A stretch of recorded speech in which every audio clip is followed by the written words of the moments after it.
That was sweet. Jung's shaking his head behind the camera.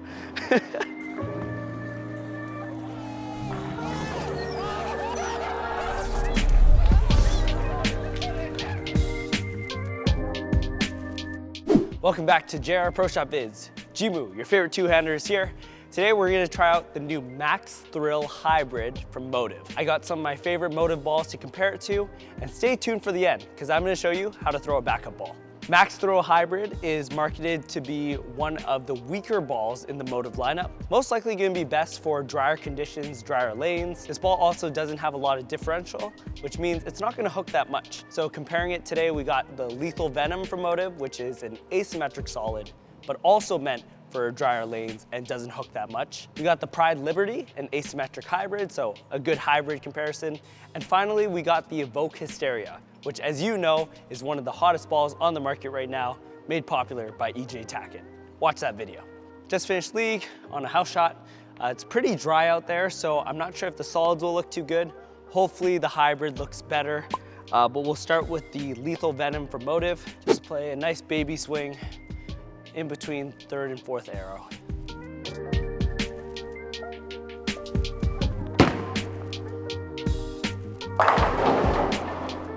Good shot to start. Nice, smooth, doesn't hook too much. A nice ball for the fresh. Surprised that one held its line there. All right, let's do another one from that same line. Check our work. Oh, I got a little round that one.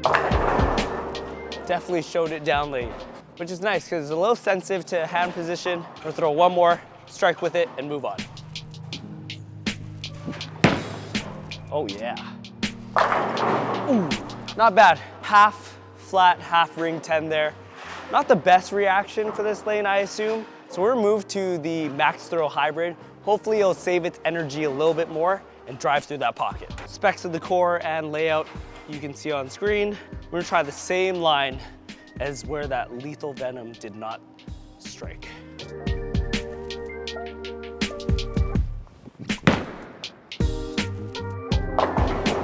Ooh, pretty good shot. Definitely saved its energy for a little bit further down the lane. Definitely snapped a little bit harder than the Lethal Venom. The Lethal Venom had more of a smooth reaction off the end of the pattern. That one had a nice sharp one. Rule of thumb, if you go high, the move is further inside. We'll move a little further left. Let's go another 3 boards off that last shot. Make sure we get out of this ball nice and clean. Better. So with this ball having a 255 RG and a pretty low differential, it's really saving its energy for the back end. And you can see, I threw that last ball on a pretty good line and it just snapped hard, went through the face. And we have some drier, older lanes here at Splitsville. So I was hoping that this ball would be the perfect ball to solve the early hook up front, have that ball glide through the fronts. Remove another 2 inside.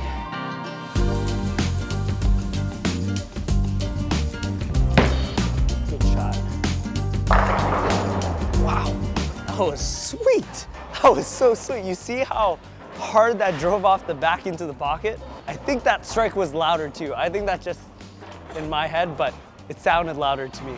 Really impressed with that one. I was able to just kind of move left, hook it as much as I wanted to, and it came back and struck. Let's try that again. Oh yeah. Oh, okay. It's a little in there. That's okay.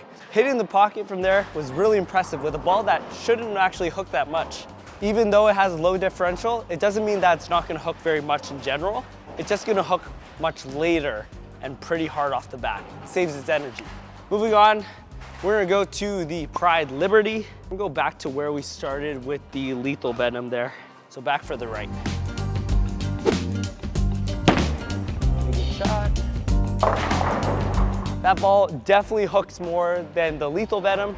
So how about we move further left to where we ended with the Max Thrill.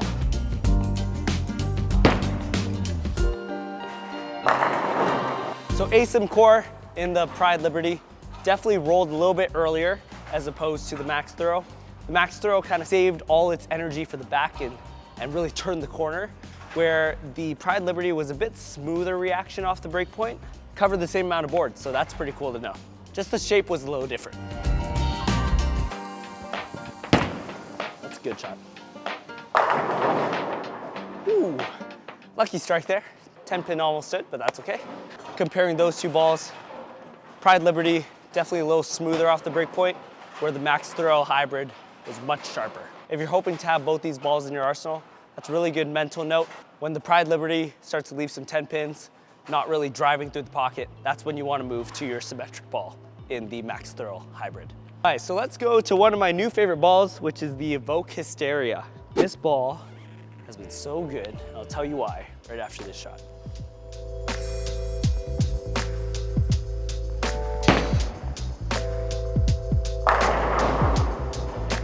Few reasons why this ball is quickly becoming one of my new favorites. It is very controlled as an ace and pearl. Usually when you think ace and pearl, those are the balls that go down the furthest, then it hooks the craziest. But no, this one's very controlled. I've been using it a lot in game 2, 3, 4 in league. Just when the fronts start to burn up, get out of the solid bowling balls. This is the first one I go to because it really blends out all the muckiness from the balls going down before. Shot number 2. No edits, because this is so good. Oh shoot, why'd I say that? Jung's shaking his head behind the camera.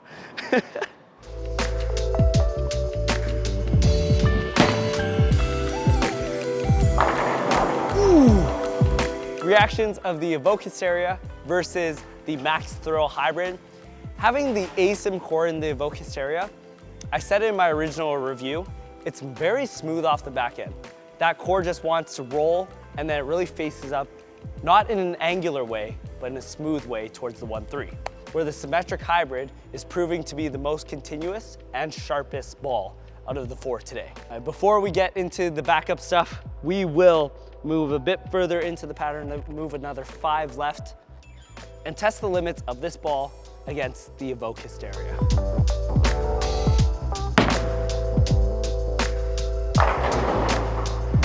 That ball came back to the pocket. I didn't have to change much, and it left a flat 10, which isn't bad. I'm gonna just slow the speed very slightly, and it should carry all 10. There, that's the one. Yes. Yep, slower speed gave the ball that little much more time to read the lane and drive through the pins. Evoke Hysteria from that same line. Hopefully it gets all 10.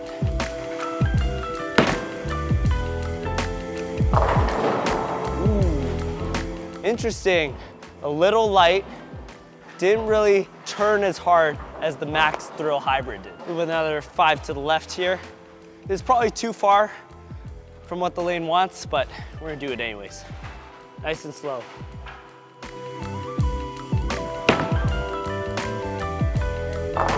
Whoa! Slow speed, gave the ball time to round the corner, and that one came back. Really impressed with that. Will this one even hit the pocket? Don't know.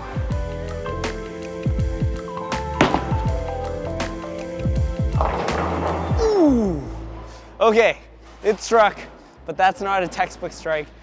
That one just wanted to roll, and then it went pretty straight at the end. Not like the Max Thrill Hybrid that really took its time and then smashed the 1-3. So big differences as we move further into the pattern. This is where you'd probably want to use a symmetric hybrid as well. Deep inside, steep angles, and this just proves that it's the best ball to play that line. Halfway through the vid, question time with Jimoo. What for you is the most thrilling thing about the sport of bowling? For beginners, it could be getting a strike for the first time, because that rarely happens. Others, it could be throwing the perfect strike, getting a wild messenger, beating your friends for money or beers, whatever that is. Bowling a 300, I guess, if you're there. For me personally, it's when I'm bowling on a team and I need a strike to win. Very specific, but that's what gets me really excited because I feel like I accomplished something, but I also accomplished it for the team. And there's so many thrilling things about the game of bowling, but you let me know down in the comments below. What for you is the most thrilling thing about bowling? Okay, moment you've all been waiting for. Let's learn how to do a backup ball. So as a two-hander, I do have the option to go to the backup ball to mainly play the left side of the lane is there's less left-handers in the world, so usually there's more fresh oil on the left side. I like to do this when the right side is really burnt up. I really have no option but to go to the other side. I play very parallel, very straight down the lane, throw it hard, and just hope that it smashes the 1-2. So I'll throw one shot first, then we'll get into more of how to do it.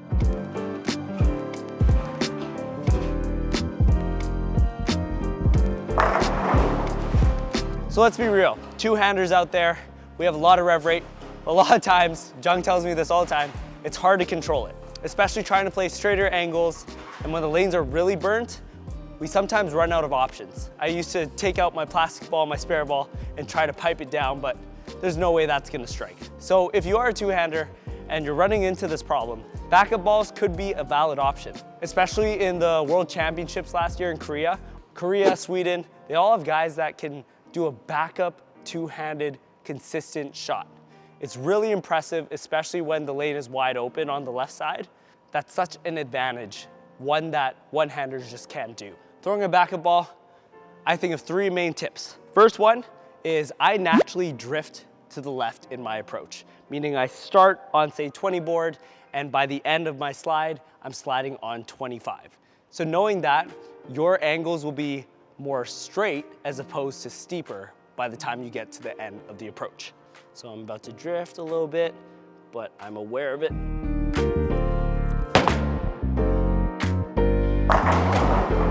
Not bad. Tip number 2, throwing backup ball.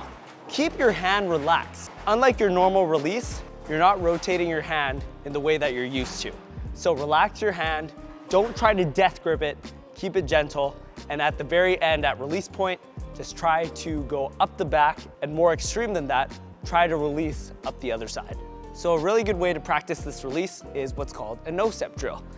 And in the name, you're not doing any steps. If you refer to our video with Frankie where he talked about how he manipulates his ball roll, it's all in the release. In a normal one, we would keep a relaxed hand and turn around the ball and try to roll off the side of the ball with our fingers. But now for the backup release, we are just doing the opposite. So a nice relaxed hand, because your hand doesn't naturally go this way. You're at the danger of hurting yourself a little if you do this wrong. But keep a relaxed hand and try to roll off the inside with your middle finger being the last thing that comes up. So nice and relaxed, nice and relaxed. Once again, it does not matter if you hit pins or not. Sorry. Once again, does not matter if you hit pins or not. You're just trying to practice that release. So unless you specifically drilled your bowling ball a backup PAP, this ball isn't drilled to go in the opposite direction. Keep that in mind. So my last tip for you is to throw the ball hard. You're not trying to finesse a perfect reaction to get a strike. You're just trying to hit the pocket and play on a side with more oil. Keep your ball speed up by using your legs, relax your hand at release, and follow through. Oh, that's good. Ooh! Once again, it's not the prettiest backup ball. It's not anything fancy. It's supposed to be simple, fast, and relaxed. And that's the thrill of it all. Get it? Get it? Did you get it? That's the thrill of it all. Fine. Recap.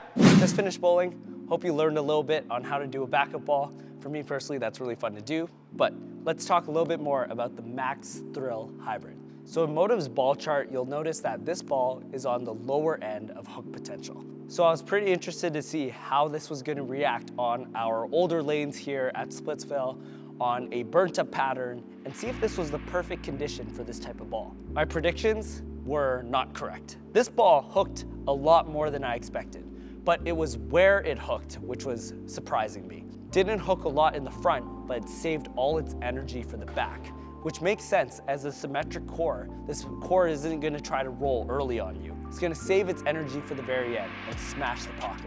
With that being said, we compared it to some of my favorite Motiv balls here today, and we started with the Lethal Venom. And that ball, an asymmetric solid, doesn't hook too much. It definitely hooked way less than this ball here today, probably a good 5 to 7 boards. I'd throw the Lethal Venom on the fresh, where I need to control the angles a little bit better and save this ball for a bit later. Moving on from there, we threw the Pride Liberty. I've had this ball for quite a while now. A lot of reviews have been thrown with it. I really like how this one blends out the breakdown a little bit better than a solid ball, and it saves some good energy for the back. But once again, with its asymmetric core, it rolls a little smoother and doesn't try to jump as hard as a ball like this. Finally, we threw the Evoke Hysteria, one of my new S-tier bowling balls. That ball gets a little bit further down than the Pride Liberty and saves its energy a little bit better, but still with an asymmetric core, it rolls pretty smooth. Maybe that's why I like it so much. I would say the Pride Liberty, Evoke Hysteria, and Max Thrill Hybrid all have similar amount of boards covered. It's just how the shape is at the very end that is very different. This ball being the best at moving far left inside the pattern, saving its energy, and snapping hard into the pocket. So with that being said, let's get into some ball ratings. First up, hook potential. I'm gonna give this ball a 5. As a ball that's designed not to hook that much and cover that many boards, I'm gonna give it a 5 because it's probably in the middle of my arsenal. It doesn't hook as little as my urethane bowling balls, but it doesn't hook as much as my stronger tanks. For response time, which is the reaction shape off the end of the break point when it encounters friction, I'm gonna give this ball a 9. As you can see on the lane, I've been saying it this whole time, it snaps really hard into the pocket. On the scale of response time, it's definitely on the higher end, much sharper. Finally, for shelf appeal, I'm a big fan of the teal. It's JR Pro Shop colors, you can't really go wrong here. So I'm gonna give it a nice 9 out of 10 as well. Max Thrill, I was very excited, and I think I'm gonna be able to use this ball here at Splitsville. Probably later in league, I've been looking for a ball that's gonna be controlled, but also give me a lot of power at the end of a block. I think this is the ball just for that. As a two-hander, I don't usually want to throw the biggest hooking bowling balls. I sometimes need to find a reaction shape that's very controlled so I can control my rev rate and my speed. And at the end of the day, if I can't find a line, reaction shape, one good tip is try to do a backup ball. Even if it's just for fun to see if you know how to do it, try it out. See if it's a tool that you might be able to develop for yourself. Thank you so much for watching. Make sure to comment down below what for you is the most thrilling thing about bowling. One big shout out to Mark Bufa. He has created an online software called Spectre Pro Shop software. This is the best for pro shop operators and even for bowlers that want to keep track of all your bowling balls, your layouts, your drilling specs. It's really good to have this handy and you can just pull it up right on your phone. If you want to learn more, make sure you check out spectrebowling.com. It's a great software. We use it here at JR Pro Shop, and this is a good way to stop being a dinosaur, get off the paper, and start using a really good bowling software. Well, that was thrilling. Hope you enjoyed the video. Jimoo out. See you in the next one.